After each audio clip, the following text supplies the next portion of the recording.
विश्व इतिहास से आज हम फ्रांस का तृतीय गणतंत्र के बारे में पढ़ेंगे। आइए शुरू करते हैं। सबसे पहले हम इसकी भूमिका जान लेते हैं। तृतीय गणतंत्र फ्रांसीसी इतिहास में 1870 से 1940 के बीच का वह काल था जब फ्रांस में तीसरी बार एक लोकतांत्रिक गणराज्य की स्थापना हुई थी। यानी 1870 में तीसरी बार ऐसा हो रहा था कि राजतंत्र को हटाकर वहां पर गणराज्य या गणतंत्र की स्थापना हुई थी। इसीलिए इसे फ्रांस का तृतीय गणतंत्र कहा जाता है। यह फ्रांस में लोकतंत्र का एक महत्वपूर्ण काल था। यह शासन प्रणाली लगभग 70 वर्षों तक चली। इस समय फ्रांस ने राजतंत्र को छोड़कर गणतंत्रात्मक शासन अपनाया। इस अवधि के दौरान कई महत्वपूर्ण राजनीतिक परिवर्तन हुए। तो अब हम विस्तार से देखेंगे कि कैसे फ्रांस के तृतीय गणतंत्र की स्थापना हुई और कैसे ये शासन व्यवस्था चली। तो सबसे पहले हम देखते हैं तृतीय गणतंत्र की स्थापना कैसे हुई। फ्रैंको प्रशिया युद्ध के दौरान फ्रांस और प्रशा के बीच 1870 ईस्वी में सेडान का युद्ध हुआ, जिसमें फ्रांस पराजित हुआ। प्रशा जो कि जर्मनी का एक शक्तिशाली राज्य था और 1871 में जब जर्मनी का एकीकरण हुआ तो इसकी महत्वपूर्ण भूमिका थी। प्रशा के नेतृत्व में ही वो एकीकरण हुआ था।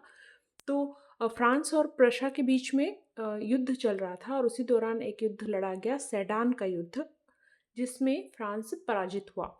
उस समय फ्रांस का सम्राट था नेपोलियन तृतीय। तो नेपोलियन तृतीय को उसके 86,000 सैनिकों के साथ बंदी बना लिया गया। इससे फ्रांस में नेपोलियन तृतीय की बहुत आलोचना हुई, उस पर देश को बर्बाद करने का आरोप लगाया गया और फ्रांस की जनता राजतंत्र के स्थान पर गणतंत्र की मांग करने लगी। यानी जब फ्रांस और प्रशा, जिसे फ्रैंको प्रशिया युद्ध भी कहा जाता है, फ्रांस और प्रशा के बीच जो युद्ध हो रहा था उसमें जब फ्रांस की पराजय हुई तो वहाँ के लोग इस बात से नाराज हो गए। उनकी नाराजगी राजा से थी, नेपोलियन तृतीय से थी, और उन्होंने भी ये मांग की कि राजतंत्र के स्थान पर गणतंत्र की स्थापना की जाए।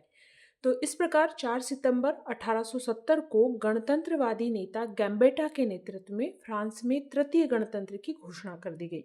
तो एक गणतंत्रवादी नेता था गैम्बेटा, उसके नेतृत्व में घोषणा की गई और फ्रांस को एक गणतंत्र घोषित कर दिया गया।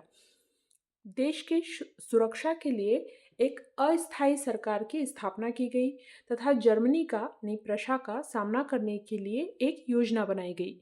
पेरिस के स्थान पर बोर्दो को राजधानी बनाया गया। राजा की गिरफ्तारी ज़रूर हो गई थी, लेकिन युद्ध तो अभी भी जारी था ना, जर्मनी का सामना करना था। तो उन्होंने एक अस्थायी सरकार बनाई और ये तय किया कि वो बड़ी बहादुरी के साथ प्रशा या जर्मनी एक ही बात है का सामना करेंगे। लेकिन इतने वीरतापूर्ण उन्होंने बहुत युद्ध लड़ा और बहुत उत्साह से युद्ध लड़ा, प्रयास किए, लेकिन फिर भी इस युद्ध में फ्रांस की पराजय हुई और फ्रांस के गणतंत्र ने 28 जनवरी 1871 को आत्मसमर्पण कर दिया। और उसके बाद 10 मई 1871 को जर्मनी के साथ फ्रैंकफर्ट की संधि कर ली। यानी प्रशा या जर्मनी, जो भी आप लिखें, दोनों ही सही है, क्योंकि प्रशा जर्मनी का ही राज्य था। तो जर्मनी के साथ उन्होंने फ्रैंकफर्ट की संधि कर ली 10 मई 1871 को। तो इस संधि के अनुसार कुछ महत्वपूर्ण निर्णय किए गए, जैसे कि फ्रांस ने अल्सेस तथा लारेन के प्रदेश जर्मनी को दे दिए। ये अल्सेस लारेन का जो प्रदेश था ना, वो हमेशा से जर्मनी और फ्रांस के बीच में विवाद की जड़ सदियों से रहा था। फ्रांस भी उसको अपना राज्य कहता था, जर्मनी भी उस पर अधिकार करना चाहता था। तो इस संधि के दौरान अल्सेस और लारेन का प्रदेश फ्रांस को जर्मनी को देना पड़े। फ्रांस को 20 करोड़ पौंड क्षतिपूर्ति के रूप में देना होंगे। यानी ये जो युद्ध हुआ, इसमें जो भी क्षति हुई उसकी क्षतिपूर्ति के लिए फ्रांस को 20 करोड़ पौंड देने पर उन्होंने ये शर्त लगाई। फिर जब तक फ्रांस क्षतिपूर्ति की संपूर्ण राशि अदा न कर दे, तब तक जर्मनी की एक सेना फ्रांस के व्यय पर फ्रांस के उत्तर पूर्वी भाग में रहेगी। मतलब ये शर्त भी लगा दी गई कि अगर वो क्षतिपूर्ति नहीं देंगे तो तब तक जर्मनी की एक सेना फ्रांस में रहेगी और उसका सारा खर्च भी फ्रांस को उठाना पड़ेगा। तो फ्रैंकफर्ट की संधि के द्वारा ये युद्ध खत्म हुआ। अब गणतंत्र की इन्होंने घोषणा तो कर दी थी, लेकिन चुनाव तो नहीं हुए थे, वो तो एक अस्थायी सरकार थी। तो फिर 1871 में चुनाव कराए गए और राष्ट्रीय सभा की स्थापना हुई, जिसे नेशनल असेंबली या राष्ट्रीय सभा की स्थापना हुई। तो 1871 में चुनाव हुए, राष्ट्रीय सभा की स्थापना हुई, इसमें 750 सदस्य निर्वाचित हुए। राष्ट्रीय सभा की स्थापना के बाद अस्थायी सरकार भंग कर दी गई। जो उन्होंने बनाई थी युद्ध के दौरान अस्थायी सरकार, उसको भंग कर दिया और थियर्स स्थायी सरकार का प्रेसिडेंट चुना गया। ये एडोल्फ थियर्स एक नेता था जिसको स्थायी सरकार का प्रेसिडेंट चुना गया। राष्ट्रीय सभा ने नया संविधान तैयार किया और 1875 में संविधान लागू हुआ और गणतांत्रिक शासन को औपचारिक रूप मिला।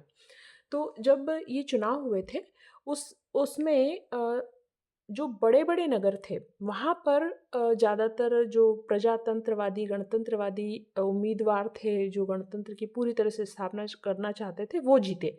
और गाँव वाला जो क्षेत्र था, ग्रामीण क्षेत्र था फ्रांस का, वहाँ पर ज़्यादातर जो राजतंत्रवादी समर्थक थे, उनकी विजय हुई। तो अगर राष्ट्रीय सभा में हम बहुमत देखें, तो यहाँ पर राजतंत्रवादियों का ज़्यादा बहुमत था। तो लेकिन फिर भी उस समय हालात ऐसे नहीं थे कि वापस से राजतंत्र को स्थापित किया जाए। इसलिए थियर्स ने भी चाहे वो खुद भी एक राजतंत्रवादी समर्थक था, लेकिन फिर भी उस समय उन्होंने राजतंत्र की स्थापना करने का प्रयास नहीं किया और तांत्रिक तरीके से ही सरकार चलाई उन्होंने। तो राष्ट्रीय सभा की स्थापना हो गई, सदस्य निर्वाचित हो गए। लेकिन इसी बीच में जो सरकार की स्थापना हुई राष्ट्रीय सभा की, उसमें और पेरिस कम्यून के बीच में फ्रांस में ही गृह युद्ध छिड़ गया। अब ये पेरिस कम्यून क्या था? तो पेरिस जो था वहाँ पर बहुत सारे जो कहना चाहिए कि श्रमिक अधिकारों के लिए लड़ने वाले लोग, महिला अधिकारों के लिए लड़ने वाले लोग थे, साम्यवादी समर्थक लोग थे और बहुत से ऐसे लोग थे जो प्रजातंत्र समर्थक थे। उनको ऐसा लग रहा था कि जो राष्ट्रीय सभा का गठन हुआ है, उसमें राजतंत्रवादियों का बहुमत हुआ है और वो लोग प्रजातंत्रवादी थे। तो उनको ये डर था कि राष्ट्रीय सभा कहीं राजतंत्र की स्थापना के लिए फिर से प्रयास ना करने लग जाए। यानी ये पेरिस में ही रहने वाले जो नागरिक अधिकारों के लिए काम करने वाले जो लोगों का समूह था एक तरह से। तो इनको ऐसा डर था ये कि चूँकि राष्ट्रीय सभा में राजतंत्रवादियों का बहुमत है, तो कहीं ये फिर से राजतंत्र की स्थापना के लिए प्रयास ना करने लग जाए। और इसी वजह से ये राजतंत्रवादी और प्रजातंत्रवादी दोनों एक दूसरे को संदेह की दृष्टि से देख रहे थे। इसी बीच में फ्रांस और प्रशा के युद्ध के समय जो नेशनल गार्ड की शक्ति भी बहुत बढ़ गई थी। ये नेशनल गार्ड की स्थापना हुई थी फ्रांस की 1789 की क्रांति के दौरान, आंतरिक शांति स्थापित करने के लिए, आंतरिक विद्रोह को दबाने के लिए। तो ये नेशनल गार्ड ने भी फ्रांस और प्रशा के युद्ध के दौरान बहुत महत्वपूर्ण भूमिका निभाई थी। तो जो राष्ट्रीय सभा थी उनको लग रहा था कि इनकी शक्ति बहुत बढ़ गई है, तो कहीं ये हमारे लिए खतरा ना बन जाए आगे चलकर। तो एक कानून के द्वारा उसको भंग कर दिया इन्होंने नेशनल गार्ड को। इससे लाखों स्वयंसेवक बेकार हो गए, इससे भी असंतोष बढ़ा और वे अलग-अलग जो बड़े-बड़े नगर थे फ्रांस के, वहाँ पर जाकर राष्ट्रीय सभा के विरोध में प्रचार करने लगे। अब फ्रांस और प्रशा के युद्ध के दौरान, जैसे कि हमने पीछे पढ़ा कि पेरिस के स्थान पर बोर्दो को राजधानी बनाया गया था, परंतु युद्ध समाप्त होने के बाद भी पेरिस को पुनः राजधानी नहीं बनाया गया। इससे पेरिस के जो निवासी थे उनमें असंतोष पैदा हुआ।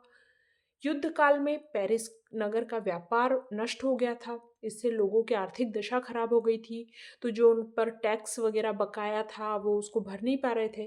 तो ये जो नई सरकार बनी, इन्होंने बोला कि 24 घंटे के अंदर ऋण और टैक्स सब जमा करो। इससे भी बहुत ज़्यादा असंतोष फैला। तो देखा जाए तो पेरिस में जो जिसे पेरिस कम्यून कहा जाता है, उसमें सारे जो अराजकतावादी, साम्यवादी, बेरोजगार लोग, जो बेकार सैनिक थे जिनके पास कोई काम नहीं था, जो नेशनल गार्ड से जुड़े हुए लोग थे, क्रांतिकारी, सब मौजूद थे उस पेरिस कम्यून का हिस्सा थे। और इससे ऐसा लग रहा था कि ये पेरिस नगर कभी भी विद्रोह कर सकता है।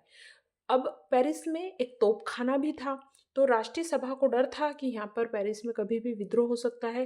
तो राष्ट्रीय सभा ने वहाँ से तोपखाना हटाने का भी आदेश दे दिया, जिसका पेरिस वासियों ने विरोध किया और यहीं से सरकार और पेरिस कम्यून के बीच में संघर्ष आरंभ हो गया। पेरिस वासियों ने नगर प्रशासन के लिए एक क्रांतिकारी नगर पालिका स्थापित की। वो समस्त देश के शासन का आधार नगरपालिकाओं को बनाना चाहते थे और साम्यवादी सिद्धांतों के आधार पर फ्रांस का शासन चलाना चाहते थे। मतलब एक तरह से स्थानीय शासन को वो मजबूत करना चाहते थे। उनको लगता था कि जो नगर है उनका सबका जो शासन है वो नगरपालिकाओं के हाथ में हो, स्थानीय लोगों के हाथ में हो। पेरिस कम्यून ने राष्ट्रीय सभा से युद्ध के लिए स्वयंसेवक भेजे, परंतु वो पराजित हो गए। थियर्स, जो कि प्रेसिडेंट था राष्ट्रीय सभा का, वो गृह युद्ध नहीं चाहता था, इसलिए उसने स्थानीय शासन को अधिक अधिकार देने की घोषणा की, परंतु कम्यून को इससे संतोष नहीं हुआ। सरकारी सेना ने पेरिस नगर पर आक्रमण कर दिया और उसको घेर लिया। दोनों पक्षों में एक सप्ताह तक भयंकर युद्ध हुआ। मतलब ये आपस में ही लड़ रहे थे, गृह युद्ध चल रहा था वहाँ पर।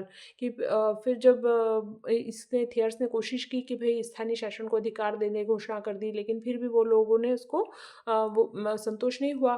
और तो फिर सरकार ने क्या करा कि सेना भेजी, पेरिस नगर का घेरा डाल दिया और एक सप्ताह तक पेरिस कम्यून और सरकार के बीच में लड़ाई चली और 20,000 पेरिस निवासी मारे गए। यह घटना इतिहास में खूनी सप्ताह के नाम से प्रसिद्ध है। यानी एक सप्ताह तक वहाँ पर खून खराबा चलता रहा, लड़ाई चलती रही। सरकारी सेनाओं ने आखिर में पेरिस पर अधिकार कर लिया। हजारों लोगों को दंडित किया गया, कई लोगों को देश निकाला दिया गया, सजाएं दी गई, मृत्युदंड दिए गए और इस गृह युद्ध से अपार जनधन की हानि हुई थी। लेकिन पेरिस कम्यून का जो विद्रोह था उसका दमन कर दिया गया था। देखो, पेरिस कम्यून जो था ना, वैसे तो उसका दमन हो गया था, लेकिन उसको जो भी नए बाद में लोकतंत्र हम देखते हैं कि बने दुनिया भर में, उसका अग्रदूत माना जाता है। उसके सिद्धांतों का बहुत महत्व है। जैसे उन्होंने महिला अधिकारों की बात की, श्रमिक अधिकारों की बात की, समान वेतन, पुरुष और महिलाओं के समान वेतन की बात की, मुफ्त शिक्षा की वो मांग कर रहे थे। तो बहुत सारे उनके ऐसे जो विचार थे जो बाद में आगे चलकर जो भी लोकतांत्रिक देश बने उनके उनके संविधान का आधार बने थे। तो काफ़ी महत्व है वैसे पेरिस कम्यून का। उस समय भले उनका दमन हो गया, लेकिन उनके विचार काफ़ी महत्वपूर्ण थे नागरिक अधिकारों को लेकर। तो जब पेरिस कम्यून का दमन हुआ उसके बाद में राष्ट्रीय पुनर्निर्माण का कार्य शुरू किया राष्ट्रीय सभा ने। तो जो थियर्स था उसने राष्ट्रीय पुनर्निर्माण के कार्यों की ओर ध्यान दिया और ये कुछ महत्वपूर्ण कार्य है जो उन्होंने किए। सबसे पहले तो क्षतिपूर्ति अदा की, नया संविधान बनाया, गणतंत्र की स्थापना की घोषणा की, नागरिकों को अधिकार दिए, स्थानीय संस्थाओं को अधिकार दिए, सैन्य संगठन का विकास किया, आर्थिक विकास हुआ, निर्माण कार्य किए और शिक्षण संस्थाओं की स्थापना की। अब हम इनको एक एक करके देख लेते हैं। सबसे पहला जो है क्षतिपूर्ति अदा करना। थियर्स जल्दी ही क्षतिपूर्ति अदा कर फ्रांस की भूमि से जर्मन सेनाओं को हटाना चाहता था। उसने फ्रांस के नागरिकों से अपील की कि इस समय हमको अपने पारस्परिक मतभेद भूल जाना चाहिए, क्योंकि विदेशी सेनाएं फ्रांस में मौजूद है और यह देश के गौरव के लिए एक अपमानजनक बात है। आर्थिक दृष्टि से भी विनाशकारी है, क्योंकि उनका सारा खर्च फ्रांस को देना पड़ता है। जो पीछे हमने पढ़ा है फ्रैंकफर्ट की संधि, उसमें यही था ना कि जब तक जर्मनी को क्षतिपूर्ति नहीं दी जाएगी, उनकी सेना की एक टुकड़ी फ्रांस में रहेगी, फ्रांस को ही उसका सारा खर्चा उठाना पड़ेगा। तो थियर्स ने लोगों से अपील की कि हम आपसी मतभेद भूलें और हम ये कोशिश करें कि ये सेना यहाँ से जाए, हम क्षतिपूर्ति अदा कर दें। तो उसकी इस अपील का जनता पर अच्छा प्रभाव पड़ा और देश के पूंजीपतियों से उसे भारी मात्रा में ऋण मिल गया और उसने 2 वर्ष में ही क्षतिपूर्ति अदा कर दी। मतलब इतनी बड़ी उस जमाने के हिसाब से 20 करोड़ पौंड जो क्षतिपूर्ति थी उसने सिर्फ 2 साल में अदा कर दी। इस पर फ्रांस की जनता ने थियर्स को मुक्तिदाता की उपाधि से भी सम्मानित किया। दूसरा महत्वपूर्ण कार्य था राष्ट्रीय सभा का नया संविधान बनाना। नए संविधान की रूपरेखा बनाई गई। एक इसमें क्या था कि सरकार का स्वरूप कैसा होगा, तो व्यवस्थापिका सभा एक स्थापित की जाएगी, नए संविधान के अनुसार ये कहा गया। तो नए निर्वाचन के बाद जो चुनाव इन्होंने कराए, एक व्यवस्थापिका सभा की व्यवस्था की जाएगी जिसमें 2 सदन होंगे, एक होगा चैम्बर ऑफ डिप्यूटीज और दूसरा सीनेट होगा। फिर एक राष्ट्रपति होगा। राष्ट्रपति का निर्वाचन चैम्बर ऑफ डेप्यूटीज और सीनेट मिलकर करती थी। राष्ट्रपति शासन का नाम मात्र का अध्यक्ष होता था। फिर एक मंत्रिमंडल होगा। बहुमत दल का नेता प्रधानमंत्री बनाया जाता था। राष्ट्रपति उसकी नियुक्ति करता था और अन्य मंत्रियों की नियुक्ति प्रधानमंत्री के द्वारा की जाती थी और शासन की संपूर्ण सत्ता मंत्रिमंडल के हाथ में होती थी। तो अगर हम इसका स्वरूप देखें तो जैसे अभी हमारे यहाँ भी एक तरह से मिलता-जुलता ही स्वरूप है ना कि राष्ट्रपति का जो निर्वाचन होता है लेकिन वो एक नाम मात्र का अध्यक्ष होता है ना? तो मंत्रिमंडल का जो बहुमत दल का नेता होता है उसे प्रधानमंत्री नियुक्त किया जाता है और अन्य मंत्रियों की नियुक्ति प्रधानमंत्री के द्वारा की जाती है। तो ये जो व्यवस्थापिका सभा के 2 सदन थे ना, चैम्बर ऑफ डेप्यूटीज़ और सीनेट, तो इसमें जो चैम्बर ऑफ डेप्यूटीज़ या जिसको हम हिंदी में कह सकते हैं प्रतिनिधि सभा, उसके सदस्यों की संख्या थी 610 और इनकी कार्य अवधि मतलब जो इनकी अवधि थी वो 4 साल की थी और इसका निर्वाचन होता था चुनाव के द्वारा पुरुष वयस्क मताधिकार यानी सिर्फ़ आदमियों को पुरुषों को अधिकार था वोट डालने का उस समय फ्रांस में। तो पुरुष वयस्क मताधिकार के आधार पर इनको चुना जाता था और 4 साल की इनकी अवधि होती थी। तो और ये जो है सीनेट, उसके सदस्यों की संख्या 300 थी। इसमें से 75 सदस्यों का निर्वाचन जीवन भर के लिए किया गया था और 225 का चुनाव निर्वाचक मंडलों के द्वारा 9 साल के लिए होता था। तो अलग-अलग तरह से इसमें लोगों को जैसे हमारे यहाँ राज्यसभा, लोकसभा होती है, वो कुछ वैसा ही इसका भी स्वरूप था। तो एक नया संविधान बनाया गया कि सरकार को चलाने के लिए कैसे-कैसे लोगों को चुना जाएगा और क्या व्यवस्था होगी। फिर इस संविधान के द्वारा ही गणतंत्र की स्थापना की एक औपचारिक घोषणा की गई। 1875 में राष्ट्रीय सभा ने बहुमत से फ्रांस में तृतीय गणतंत्र की स्थापना की घोषणा कर दी। नागरिकों को कई अधिकार दिए गए जैसे भाषण, लेखन, मुद्रण की स्वतंत्रता और विभिन्न प्रकार की सुविधाएं नागरिकों को दी गई। स्थानीय संस्थाओं को अधिकार मिले। पहले जो स्थानीय संस्थाएं थी उनकी अध्यक्षों की नियुक्ति राज्य के द्वारा होती थी, लेकिन अब नगर पालिकाओं को ये अधिकार दे दिया गया कि वे अपने अध्यक्षों का निर्वाचन कर सकती थी। तो स्थानीय जो स्वशासन था उसको बढ़ावा दिया गया। सैन्य संगठन को मजबूत किया। थियर्स ने प्रशा की तरह ही अपनी सेना का संगठन किया और 1872 में कानून के द्वारा सबके लिए सैनिक सेवा अनिवार्य कर दी गई। कुछ लोगों को छूट थी पर वैसे एक अनिवार्य सैनिक सेवा वहाँ पर शुरू की गई। आर्थिक विकास पर बल दिया। उद्योग और व्यापार का विकास हुआ। फ्रांस एक आधुनिक औद्योगिक राष्ट्र बनने लगा। किसानों और मजदूरों के लिए कानून बनाए गए। श्रमिकों को अपना संगठन बनाने की स्वतंत्रता प्राप्त मतलब जो अपना यूनियन बना सकते थे, संगठन बना सकते थे, श्रमिक अपने अधिकारों के लिए लड़ सकते थे। फिर निर्माण कार्य को बढ़ावा दिया। अनेक सड़कों, तार, रेलवे लाइन, पुलों का निर्माण कराया गया। दुर्गों तथा सरकारी भवनों का जीर्णोद्धार किया गया।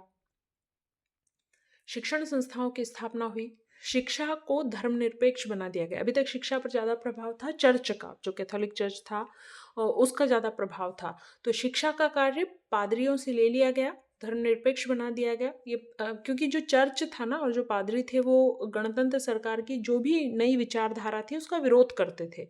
किसी भी धार्मिक संस्था को शिक्षा प्रदान करने का अधिकार नहीं रहा। सरकार ने ऐसी शिक्षण संस्थाएं स्थापित की जिनका चर्च से कोई संबंध नहीं था, यानी शिक्षा को धर्मनिरपेक्ष बना दिया गया और 12 वर्ष तक के बालकों के लिए शिक्षा अनिवार्य कर दी गई।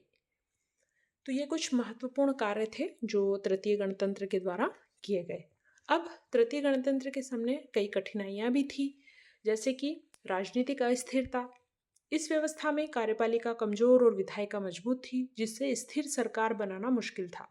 बार बार नेतृत्व परिवर्तन होने से नीतियां लागू करना कठिन हो जाता था। नहीं, अस्थिर सरकार चल रही थी, बार बार नेता बदल रहे थे, उससे कई बार जो है नीतियां लागू नहीं हो पा रही थी ठीक से, राजनीतिक अस्थिरता आ रही थी देश में। धार्मिक और वैचारिक संघर्ष भी था। सरकार और कैथोलिक चर्च के बीच में गहरा संघर्ष था। इस कारण 1905 में चर्च को राज्य से अलग करने का कानून बनाना पड़ा कि धर्म अलग, राज्य अलग। चर्च की भूमिका और गणतंत्र के स्वरूप यहूदी विरोधी भावना को लेकर गणतंत्रवादी और रूढ़िवादी प्रतिनिधियों में गहरा वैचारिक विभाजन था। जो निर्वाचित जनप्रतिनिधि थे ना, उसमें अलग अलग विचारधाराओं के लोग थे। भले ही चुनाव हो रहे थे, चुन के वो लोग जा रहे थे, लेकिन उसमें बहुत सारे रूढ़िवादी लोग थे, राजतंत्र के समर्थक लोग थे जो वापस से वहाँ पर राजा का शासन स्थापित करना चाहते थे। बहुत से लोग थे जो प्रजातंत्रवादी समर्थक थे। बहुत सारी चीज़ों को लेकर मतलब उनके अलग-अलग विचार थे। जैसे कि ये एक बहुत प्रसिद्ध मामला रहा है वहाँ का ड्रेफस अभियोग। ये ड्रेफस जो था वो एक यहूदी सेना का अधिकारी था, यहूदी था ये, और इस पर एक झूठा आरोप लगाया गया था देशद्रोह का और उसको सज़ा दे दी गई थी। तो उसके खिलाफ बहुत फिर माहौल बना और फिर बाद में पता चला कि उस पर जो आरोप लगाया गया था वो झूठा था। फिर उसको वापस से सेना में लिया गया था।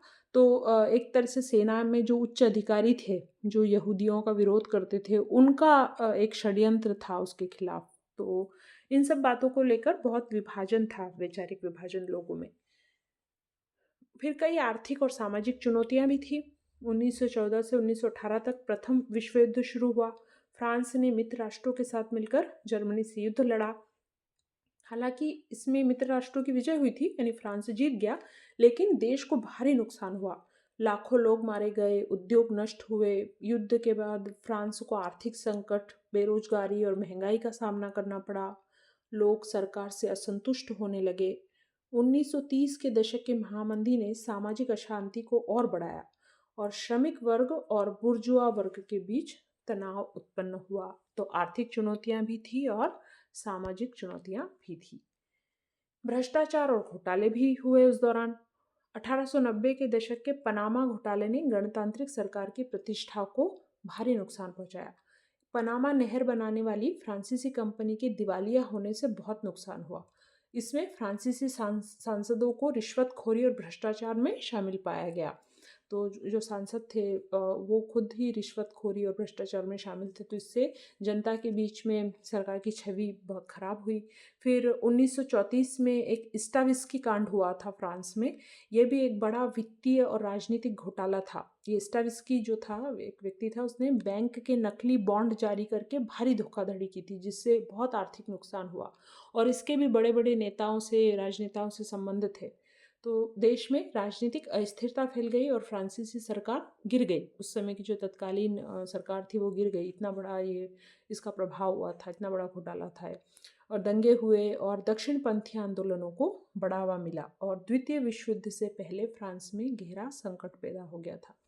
तो ये कुछ समस्याएं और भी थीं, जैसे बाहरी खतरे, फ्रैंको प्रशिया युद्ध में हुई हार तथा अल्सेस लारेन के क्षेत्रों को खोना। जर्मनी के बढ़ते प्रभाव ने फ्रांस पर लगातार दबाव बनाए रखा। बाहरी खतरे भी थे। एक तो जो फ्रांस की प्रशा से, जर्मनी से जो हार हुई और इनको अल्सेस लारेन का प्रदेश उसको देना पड़ा, ये बहुत गहरा जख्म था। यानी लोग इसको अभी तक स्वीकार नहीं कर पाए थे कि उनका एक महत्वपूर्ण जो क्षेत्र है वो उनको जर्मनी को देना पड़ा था। साथ ही जर्मनी का प्रभाव लगातार बढ़ रहा था, तो उसने भी फ्रांस पर दबाव बना के रखा हुआ था। तो इस तरह से बहुत सारी कठिनाइयों का सामना करते हुए अंत में 1940 में जब द्वितीय विश्व युद्ध के दौरान जर्मनी ने फ्रांस पर हमला कर दिया और फ्रांस की हार हुई इसमें और जर्मन सेना ने देश पर कब्जा कर लिया था।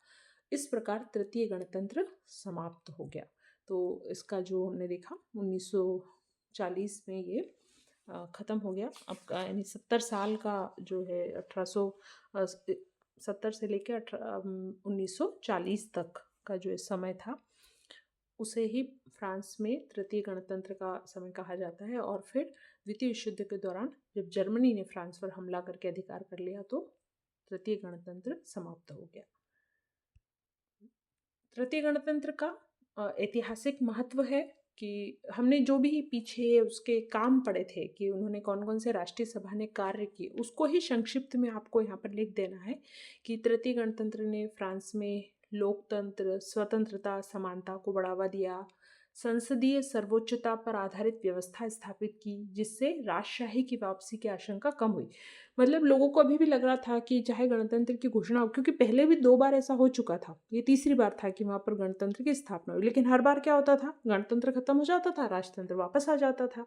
लेकिन फिर जब इन्होंने एक संसदीय व्यवस्था वहाँ पर स्थापित की तो जो राजतंत्र की वापसी की आशंका कम हो गई, नागरिकों के मौलिक अधिकारों का विस्तार हुआ, श्रमिकों को संगठन बनाने की आज़ादी दी गई, चर्च से अलग मुफ्त और अनिवार्य शिक्षा प्रणाली स्थापित की गई, जिससे फ्रांस के धर्मनिरपेक्ष स्वरूप को मजबूती मिली। इसने एक महत्वपूर्ण भूमिका निभाई। औद्योगिकरण और बुनियादी ढांचे का विकास हुआ, जिससे फ्रांस एक आर्थिक शक्ति बना। अफ्रीका और एशिया में उपनिवेश स्थापित किए, जिससे फ्रांस का वैश्विक प्रभाव बढ़ा। कला आंदोलनों को समर्थन मिला और सांस्कृतिक पहचान मजबूत हुई। इसने आधुनिक फ्रांस की नींव रखी। तो तृतीय गणतंत्र का फ्रांस के इतिहास में बहुत ऐतिहासिक महत्व रहा है। इस टॉपिक में इतना ही। Thank you.